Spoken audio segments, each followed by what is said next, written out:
think they're ready, y'all. Hey y'all, welcome back to the channel. I'm Chrissy and this is Barefoot in the Garden. So it looks like some of our onions down there are ready to harvest. Not all of them are ready. Probably more than 60% of them are ready. So I'm gonna go in there, I'm gonna see what we can harvest today so we can get some of them cured so that we can start using them ASAP.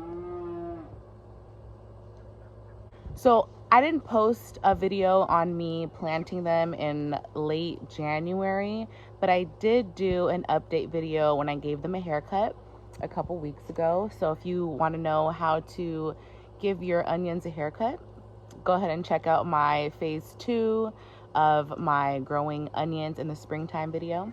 I'll try to remember to leave that in the description box for you guys. But today I just want to do a quick harvest with y'all, spend some time together, chat about a few garden things, and get some onions cured so we can start cooking with them. So I'm seeing 3 different things in this bed. One is the extreme amount of weeds that have came in the last week or so and kind of just went crazy. I'm guessing most of them spread through rhizome because I didn't even know that I had any weed pressure in this bed. The second thing that I see is some onions are ready to come out. Some of them have started to plop over, which is the sign that those ones are ready to come out. The third thing that I see is that some of them aren't. Some of them are still stiff, which means that they're holding a lot of water still and they can still grow some more.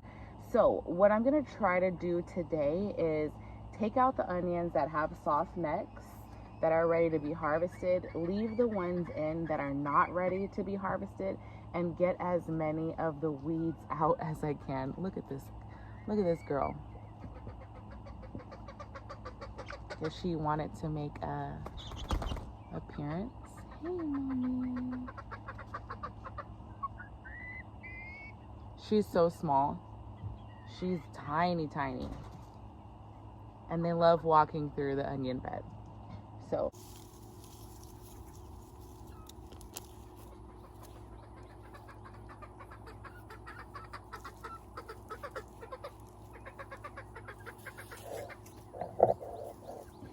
not all of them did too well. These little babies. This was my first time growing onions, so I'm gonna perfect growing large onions. This year, I'm just glad that we got any at all. I'm just super stoked that more than 50% of them grew.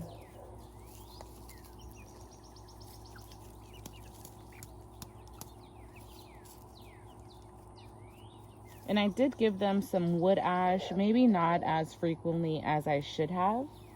Maybe that would have helped with the sizing of the bulbs. For those of you who aren't familiar with wood ash, it's literally just the ashes from a 100% wood fire. It has a really good source of lime and potassium. It does best with plants that don't love acid, blueberries, raspberries, strawberries. You don't want to put wood ash on those guys, but onions, chives, garlic, lettuce, they all really love the benefits of wood ash. And it doesn't do well applied in heavy, thick layers. You kind of just want to scatter it amongst the plant, or you can mix it in with your compost and let it compost down, and then add that to your garden beds when it's finished.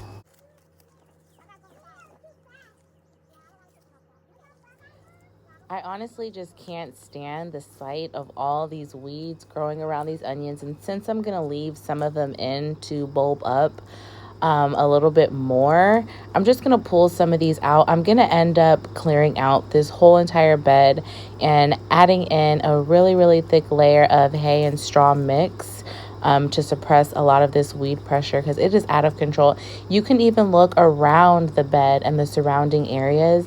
The weed pressure is so crazy this year. I haven't identified this weed yet, but I'm sure I can easily do that by doing a simple Google search. But these weeds spread through rhizome, which means that they spread through roots that form underneath the soil surface. So you may not even know, that you have a weed problem because the rhizomes are building underneath the soil and the weeds don't come up above the soil until a little while later. So these weeds have been slowly overtaking every area of the garden, and I need to really go in and do a heavy layer of straw mulch to try to keep this under control because the pressure is getting really, really high.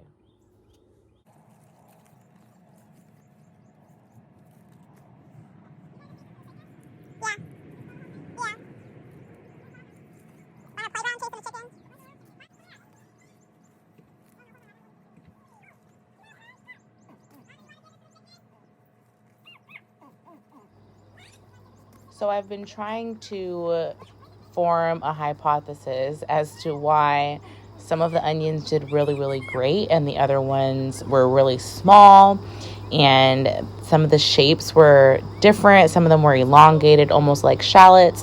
So I'm trying to figure out like what happened.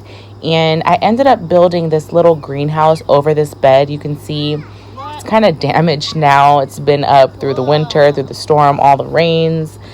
So I built this guy to keep out the cats and the dogs. They did have a fence on each end so nothing could get in. I took the fence off because it was a little hard for me to navigate inside with it on. But I'm thinking what happened was my cat, who's an outdoor cat all the time, for some reason he likes to have areas where he pees. And cats, when they go to the bathroom, they scratch first, they dig a little hole, and they do their business. So I'm thinking, because I've caught him on more than one occasion in these beds, going to the bathroom, which is why it's really patchy in there. There's some onions that he scratched up, and I ended up putting them back in, hoping that they would do well. And I'm thinking the disturbance from the animals, as you can see here, is messing with my harvest and my yield. So I'm going to have to try to figure out a way around that because a lot of her animals do free range. So yeah, y'all drop down in the comment section if you have any recommendations as to how I can keep these guys out without putting up any fences or buying any supplies. I try to do everything the free way around here. Let me know what y'all think. Drop it down in the comment section. So that's pretty much it for today's video, guys. I just wanted to do a quick harvest with y'all, spend a little time with y'all. I'm going to wash these off. I'm going to cure them, hang them to dry, and hopefully we can use them really, really soon. But for now, I want to leave you guys with these clips of this borage that is growing and looking so, so lovely. I cannot wait to start harvesting these flowers. We're going to make some great teas. I cannot wait to share some of these herbal teas that I'm going to be packaging up and ready to sell in early summertime. So y'all look forward to that. But I just want to share this beauty. Look at this flower. It's almost like tie-dye, like a watercolor. If y'all don't know about borage, I encourage you to do a little bit of research on the benefits of borage. Not only is it great for our pollinators and our ecosystem, our environment, it's great for our vibe as well. It's just such a lovely plant. You can use every bit and piece of this plant, from the stem to the leaves to the flowers. It's just one of my favorites. So if y'all don't know about borage, do a little research on it. I promise you guys won't regret.